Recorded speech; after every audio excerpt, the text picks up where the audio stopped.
खेत खलियान में आज हम आपको कुरुक्षेत्र के प्रगतिशील किसान सतबीर सिंह के बारे में बताएंगे, जो पिछले कई सालों से सब्जियों की खेती कर अच्छा मुनाफा कमा रहे हैं।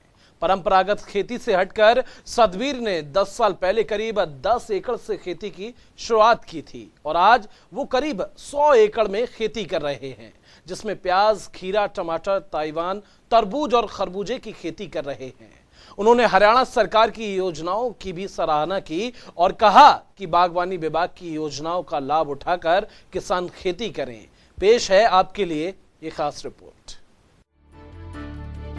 बागवानी विभाग की योजनाओं का लाभ उठाते हुए हरियाणा में अनेकों किसान अच्छी आय हासिल कर रहे हैं। परंपरागत खेती छोड़कर किसान सब्जियों की खेती कर रहे हैं और अपनी आय कई गुना बढ़ाने में जुटे हुए हैं। ऐसे ही मिसाल कुरुक्षेत्र के गांव रामपुरा के प्रगतिशील किसान सतबीर ने पेश की है, जिन्होंने परंपरागत खेती से हटते हुए सब्जियों की खेती की शुरुआत की। आज सतबीर 10 एकड़ अपनी और 90 एकड़ जमीन लीज पर लेकर बागवानी की खेती कर रहे हैं। मैं 10 एकड़ से सर शुरुआत की थी, आज मैं 100 एकड़ पहुंच गया। मैं इसको और बढ़ाना चाह रहा, मतलब 200 एकड़ पे अगले साल ईब का 150 एकड़ पे बग जाएगा। फिर अगर धीरे धीरे इसको मैं बढ़ाना चाह रहा। मान ले ये मेरे पास इस टाइम मौके पर टमाटर चल रहा, इधर ये तरबूज चल रहा, दूसरा तरबूज चल रहा, अरे वाला जी पेड़ वाला तरबूज चल रहा, टमाटर चल रहा, खीरा चल रहा, मतलब बेल वाली सब्जी जैसे घिया चल रही, तोरी चल रही, करेला चल रहा। मैं बहुत अच्छी मतलब रोजगार इनके 15 से 20 डेली मेरे पास मतलब लेडीज आवा, उनको मैं डेली रोजगार दे रहा। किसान सतबीर सिंह का कहना है कि वो सब्जियों की खेती के रकबे को और बढ़ाने में जुटे हुए हैं।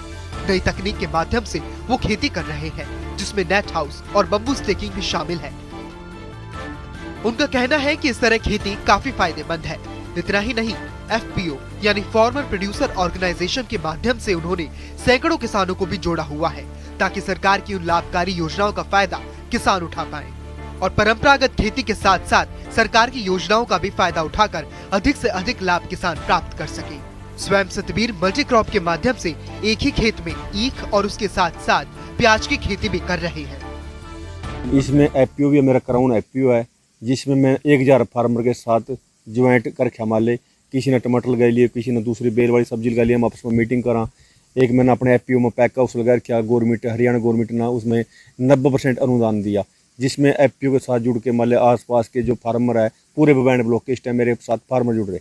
मैं किसानों यही बात करना चाह रहा भी पूरा दाम मिल रहा। आज मेरे टमाटर की रेट 600-700 रुपये क्रेट खेत से उठ रही, 15 रुपये खरबूजे उठ रहा, 15 से 20 रुपये तरबूज उठ रहा, तोरी 35 से 40, घिया मतलब अच्छा रेट बढ़ गया, खीरा 10 रुपये चला गया। मतलब नेट हाउस का मेरा जी बहुत अच्छा रेट मिल रहा। मैं तो यही बात कहूँगा भी गेहूँ न छोड़गा, जीरी न छोड़गा, ये बागवानी फसल अपनाओ। सतबीर सिंह ने बताया कि पैक हाउस पर हरियाणा सरकार ने 90% अनुदान दिया, तो साथ ही FPO के माध्यम से वो 1000 किसानों के साथ जुड़े हुए हैं। इस दौरान उन्होंने हरियाणा सरकार की जमकर तारीफ की। उन्होंने कहा कि प्रदेश की सरकार हर चीज पर अनुदान दे रही है और इसके माध्यम से ज्यादा किसानों को लाभ पहुंच रहा है। सरकार की तरफ से मान ले हरियाणा गवर्नमेंट की तरफ से हमारे को बहुत ज्यादा अनुदान मिल रहा, जिसमें आगे इसमें 8000 रुपये पर एकड़ के मतलब सीड के मिले, बम्बू स्टेटिंग के 28 से 30,000 रुपये मिले, मल्चिंग का मिला, ये मल्चिंग लग रही जैसे मेरे खेत में जैसे खरपतवार न हुआ इसके भी मिले, टमाटर की खाली क्रेट भी लेने जा उस पर भी अनुदान मिलता है। मेरे जो FPO का 1000 फार्मर का सब मेरा किसान माल फार्मर सारे मेरा उसके सरकार का बहुत ज़्यादा सहायता ले रहे, अनुदान ले रहे। पहले मेरे जो FPO किसान थे कम से कम 10 के किसान ऐसे थे जो वेजिटेबल कर रहे थे। आज वहीं मेरे FPO किसान मैंने उनके सिखाएगा, कम से कम 500 किसान मेरे ऐसे हैं जो वेजिटेबल कर रहे माले और अच्छा आमदन ले रहे माल इसके। सतबीर सिंह एक समय में 2 फसल का फायदा एक खेत से उठा रहे हैं। इसके साथ साथ सब्जी और फल की उन्नत किस्म की वैरायटी की खेती कर रहे हैं। उन्होंने ताइवान तरबूज की खेती करके आसपास की मंडियों में ताइवान का तरबूज उपलब्ध करवाया है। सतबीर सिंह का कहना है कि आज परंपरागत खेती से हटकर अगर अलग खेती की जाए तो खेती लाभ का सौदा है। इस तरह खेती के माध्यम से वो अन्य किसानों को भी इस ओर प्रेरित कर रहे हैं। जनता टीवी के लिए कुरुक्षेत्र से रणदीप रोड की रिपोर्ट।